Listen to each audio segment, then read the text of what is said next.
Hi guys, it is a spectacularly gorgeous day here in the end times in the former paradise of Usal Wilderness Beach, somewhere along the Mendocino-Humboldt County line on this gorgeous Tuesday morning,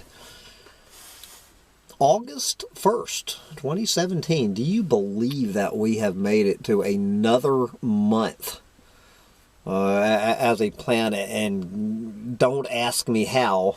But anyway, it being Tuesday morning is when I bring you my kind of hodgepodge, wacky conspiracy theory, mad scientist, techno-utopian, religious wacko roundup rants. See what's on the minds of all of these various folks. I wound up yesterday's economic meltdown roundup rant with this story, and so this will be my segue from yesterday's rant into this one about this conspiracy theory. This isn't a new conspiracy. This is just a rehashed conspiracy theory. Suggests that Outback Steakhouse is the center of a satanic cult.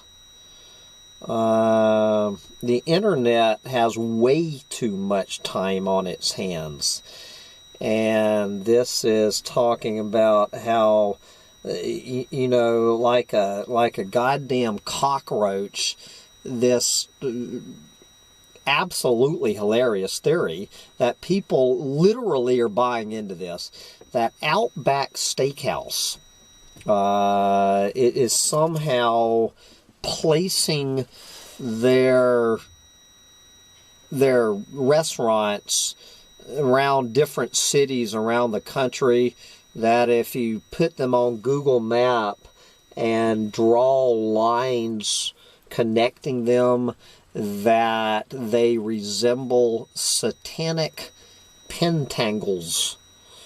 Drawing lines between the locations revealed a pentagram.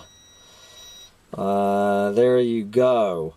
What would appear to some as a well-spaced series of locations looked to our erstwhile Twitter users like a signal from a satanic cult. Now, of course, as I mentioned in the closing remarks of my economic meltdown roundup rant yesterday, you better goddamn believe that Outback Steakhouse, like every other steakhouse and every other hamburger joint on the planet, is ground zero for a satanic cult. And that is the cult of beef-eating, clueless morons on this planet. A cult that grows and grows and grows, probably by millions of people on the planet every year. Okay, so that was a wacky conspiracy theory, but anybody who thinks this story is a wacky conspiracy theory, several versions of this story on the mainstream media. Anybody who thinks this story about Roomba vacuum cleaners, got one thing to tell you. Warning, bullshit alert. Okay, as I say, many versions of this story. Roombas have been mapping your homes for years, and that data is about to be sold to the highest bidder. Once just a curious novelty for people who absolutely despise traditional vacuum cleaners, Roomba's robotic vacuums are now offered in several models. And one of its most interesting and controversial money-making strategies hasn't even been implemented yet, as this new report reveals that one of Roomba's plays for the future involves using its fancy little cleaner bots as Trojan horses, which, while in the process of tidying up your smart home, will map your home's layout and then send that information to the company to be sold to the highest bidder. There you go. If that sounds more than a little creepy, that's because, well, it is. But companies pushing into the smart home market would most certainly be willing to pony up the dough for that data. Products like smart speakers, security monitors, high-tech thermostats, and many other gadgets could potentially benefit from knowledge of your home's layout. Not to mention high-tech burglars taking full advantage of your vacuum cleaner. Just sending out the layout of your house. Smart homes. Yeah, right. Okay, this one, which order do I want to do this? Okay, we're going to start out with this one, mini versions on the mainstream media getting a a laugh about this clueless fucking moron congressman asking a NASA scientist whether these internet reports of civilizations on Mars are true or not. Being an elected official means that you should probably have a working knowledge of whatever topic it is you're planning to publicly address at any given time. But many government talking heads fall far short of that requirement on a regular basis. And just the latest example is Representative Dana Rohrabacher of California at a congressional meeting with some of NASA's top scientists to discuss the prospects of further exploration of planets in our solar system. Rohrabacher asked a question that would seemingly have been more fitting in the wake of the 1938 radio broadcast of the War of the Worlds. After praising the work that NASA has been doing about,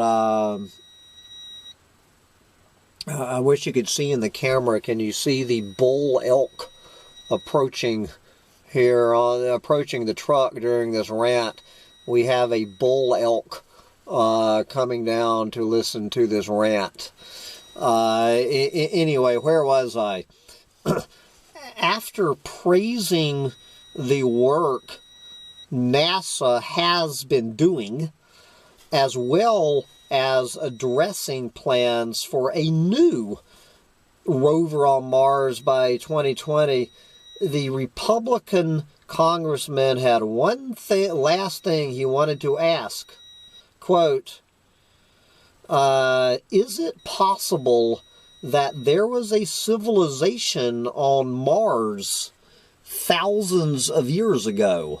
It's unclear whether he was talking about a human civilization on Mars or a Martian civilization. This was NASA scientist Kenneth Farley. There's no evidence that I am aware of, Farley said, undoubtedly assuming that would be the end of that particular line of questioning, but Rohrabacher still was not quite satisfied. Would you rule that out? The congressman pressed. Farley concluded, I would say that is extremely unlikely. There you go. But apparently, Rohrabacher is not alone, and some of these people who have actually been to outer space might not agree with the NASA scientist that it is extremely unlikely. We now have 2 bull elk approaching the truck. Sancho Panza, it's a good thing Sancho Panza is in the truck. I really don't need Sancho Panza being trampled by bull elks. Anyway, how these astronauts had life-changing experiences with aliens. The pertinent question still remains, do aliens exist? And to help answer the question, several NASA astronauts do believe extraterrestrials exist and have been in touch with humanity for a long period. Let's see. So they go through. I don't think they interview these people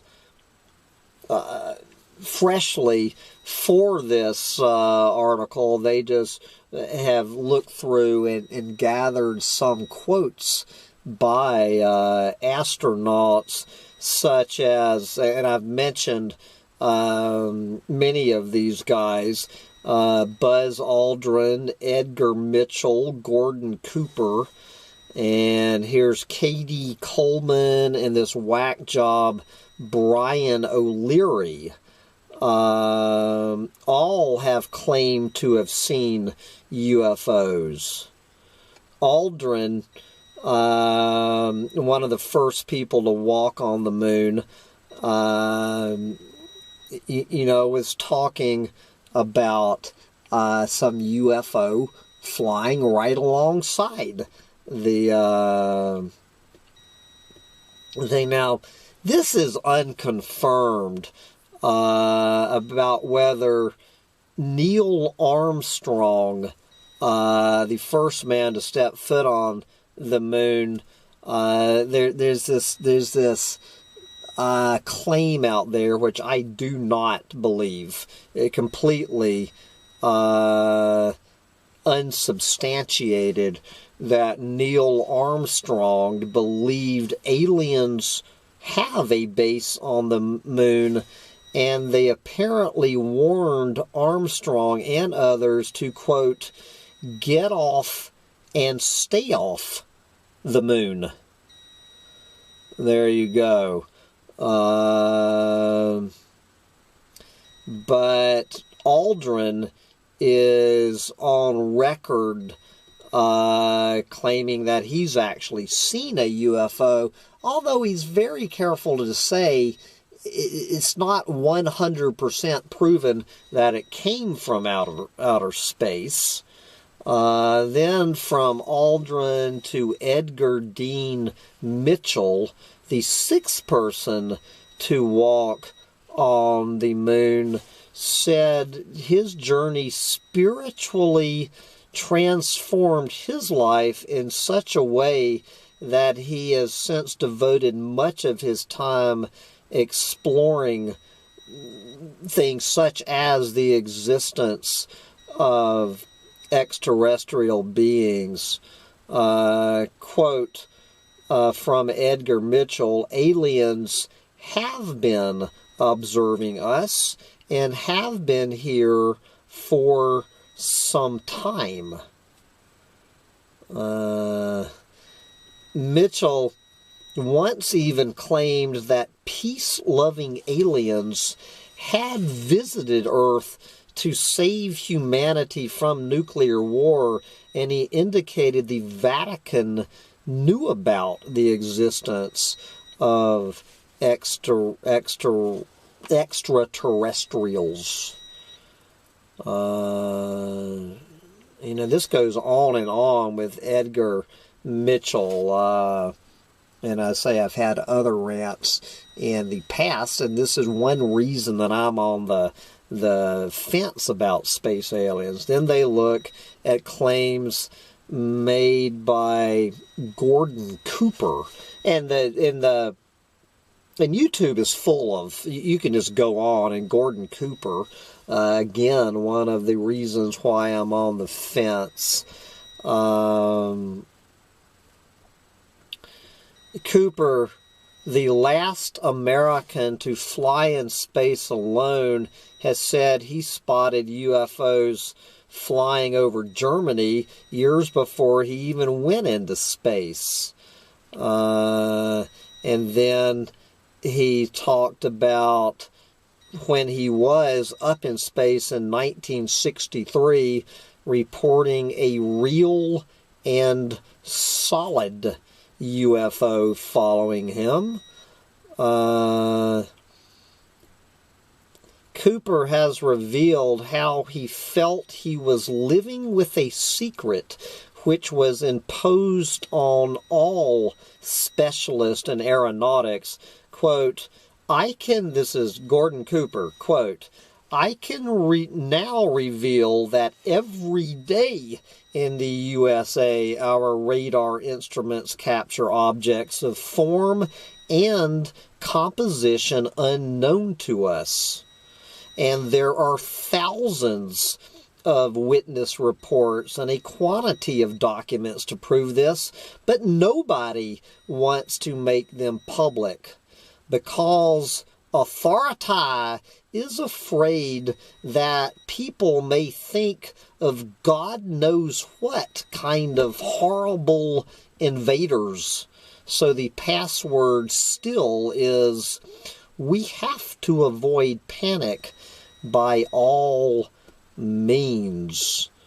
And then they wind up with this whack job, Brian O'Leary, who I used to have some respect for. This guy, Brian O'Leary, I think he died in Ecuador, and there's a huge conspiracy theory that astronaut Brian O'Leary was tracked down in Ecuador and killed by the New World Order for what he was going to expose about space aliens and free energy. This elk is getting closer. Can you see the... I don't even know if this camera is picking up this elk. This is Brian O'Leary on record before he was offed by the New World Order. Quote, there is abundant evidence that we are being contacted. Civilizations, meaning alien civilizations, have been monitoring us for a very long time. There you go. Their appearance is bizarre from any type of traditional materialistic Western point of view. This elk is making me hungry. Thinking about some elk burgers for breakfast.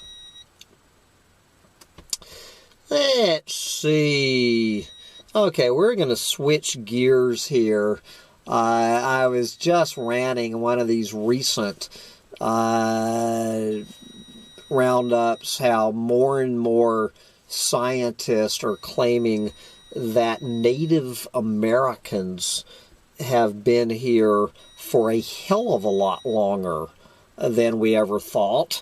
And wow, no shit, Sherlock, this new research showing Aborigines in Australia longer than previously thought. Do you think so? Aboriginal people have been in Australia for at least 65,000 years, longer than previously thought, roaming the area alongside giant megafauna, scientists said in a finding that sheds fresh light on when modern humans left Africa.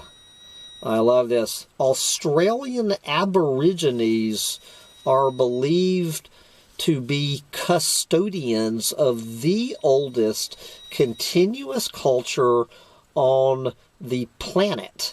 But when they first arrived, has been a contested issue. Some people are claiming they've been there more than 80,000 years. Let's see. Of course, being an eco-Nazi, a major proponent of the overkill hypothesis, where does it talk about this?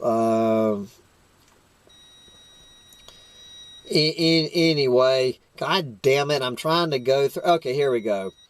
The new research indicates that humans arrived on the continent before the extinction of Australian megafauna, such as giant kangaroos, wombats, and lizards. And this is just one more example of humans, in this case, going back at least 65,000 years, showing up on a new continent that never had humans, and just promptly getting around to killing all the megafauna.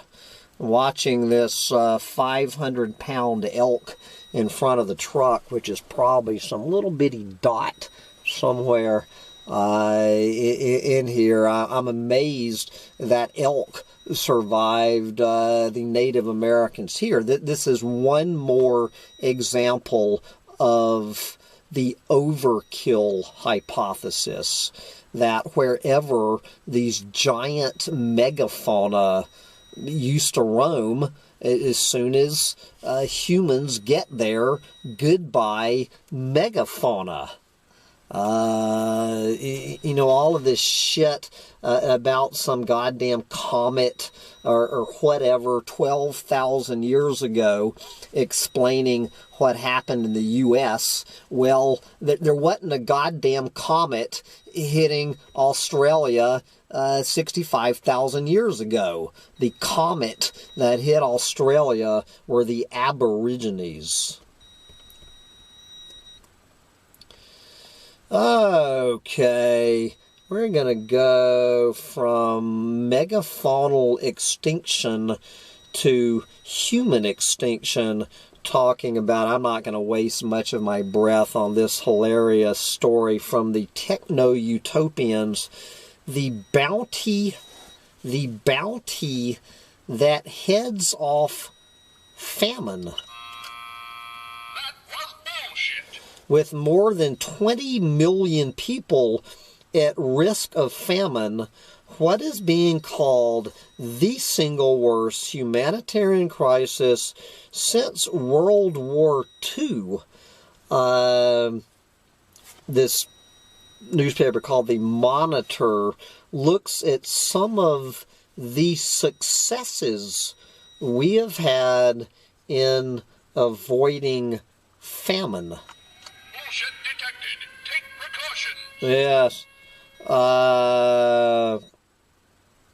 And then the article probes what it means to build resilience among people in dealing with a disaster. I've been talking a lot about this book by Humpty Dumpty Tribe member Dean Walker, talking about resilience. Resilience implies a sustainable capacity of strength and intelligence to face a hazard and to recover. And anyway, I'm not going to say, I just love this, talking about the idea of community-led development has now blossomed worldwide. The change can be seen in the sustainable development goals adopted by the United Nations in 2015, in which the UN set a goal to end persistent hunger on this planet by 2030. Bullshit level DEFCON 5.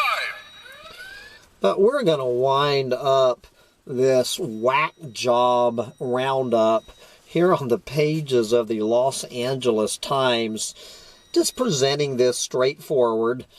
The title, "In theory, if the human race becomes extinct, will the concept of God exist elsewhere in the universe?"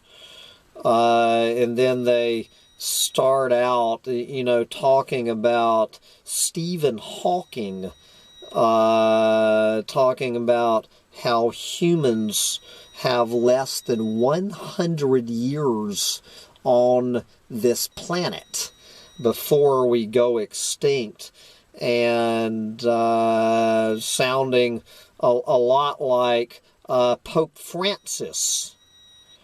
There you go. So anyway, the LA Times went around, I guess, LA, interviewing various theologians on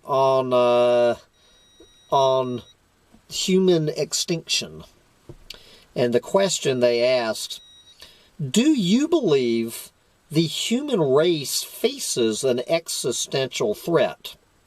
If humans fail to develop space travel, suffer a catastrophe, and therefore become extinct, will the concept of God exist elsewhere in the physical universe?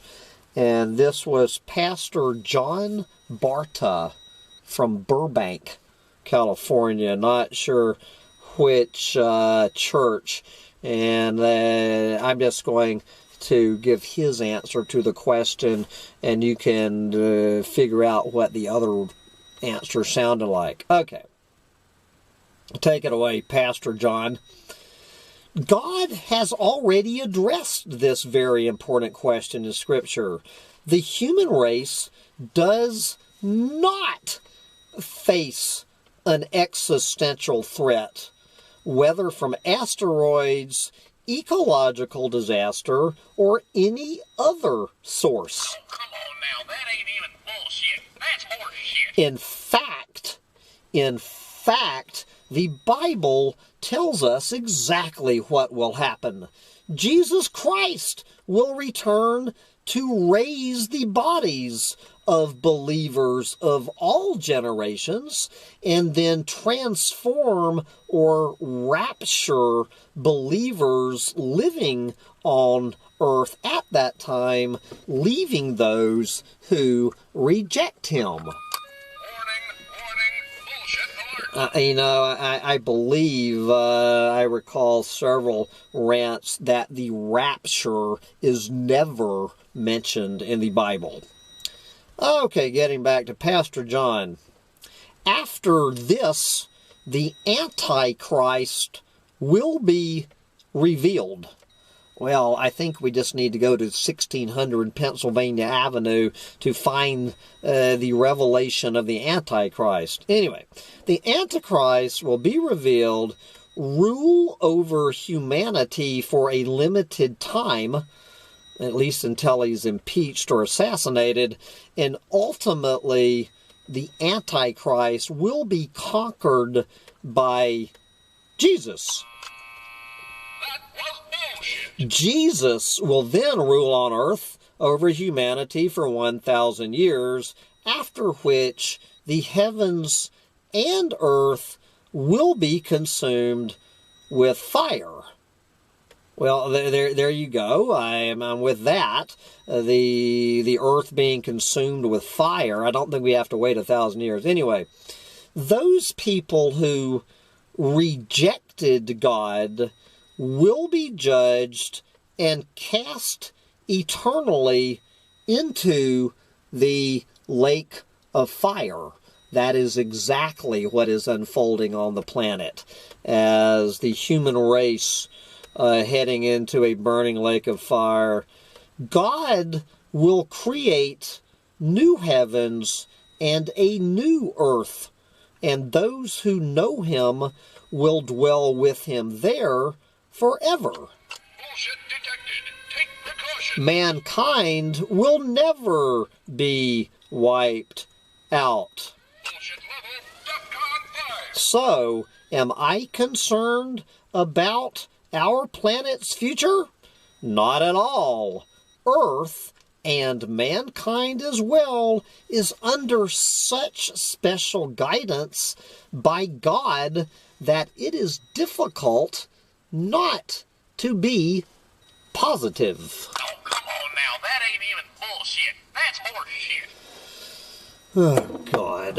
Oh, God. Oh, God. And with that, I'm going to wrap up this week's wacky conspiracy, bad scientist, religious nutcase roundup and go see if I can bag me an elk for lunch here in the end times and do a little megafaunal extinction, because I'm hungry and I gotta eat. Bye, guys.